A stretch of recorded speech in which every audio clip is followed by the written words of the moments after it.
with extreme heat wave conditions continuing across much of the country this long weekend, we're joined from Melbourne by Grace Legg, who's a senior meteorologist at the Bureau of Meteorology.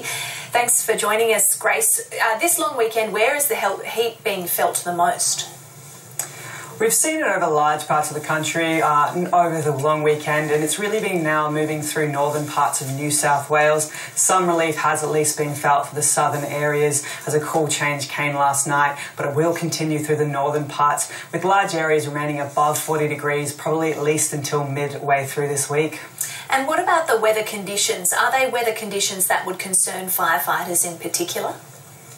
Because we already have ongoing fires through multiple states, there always is that concern. Luckily, we have seen the winds drop out through some areas, though Tasmania still has those stronger winds being that little bit further south. So those fires are definitely a concern, and any ongoing fire is always a concern. But luckily, most of the conditions have dropped back, with some very highs remaining through Tasmania and New South Wales. What's behind this heat, Grace? What's causing it? We've actually been seeing this heat build since pretty much December last year. We normally see heat build through WA and then dragged south, and then we get that good, strong, cool change through that will push that heat over into the ocean.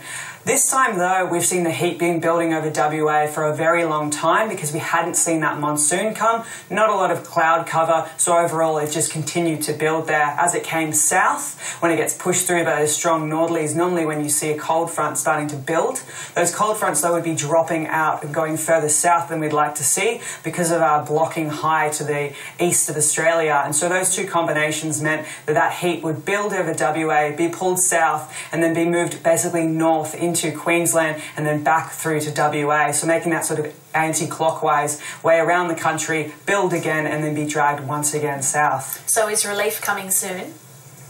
At least we have seen some relief through the southern parts of the country. We're seeing a nice cool change come through. But as I said, through northern parts of New South Wales and into Queensland, still very warm through those areas, but not as warm as they have already seen it. Luckily, we did see the monsoon come through some northern parts, and we are seeing that rain build, especially through Queensland. So hopefully that will ease some of the conditions, but probably not all of them. And we are also seeing we're expecting some flooding in northern Queensland. Whereabouts is that expected to happen? At the moment, we do actually have major flooding warning out for the Daintree area, which is just north of Cairns. So it's really that area and down to places like Innisfail where we are seeing that flooding at the moment. We've recorded over 500 millimetres in the last 48 hours through some places, and more rain is expected through this weekend and into next week. So flood watches and warnings are out for large areas of the Cape York Peninsula. Okay, good to know. Grace Legg, thank you. Thank you.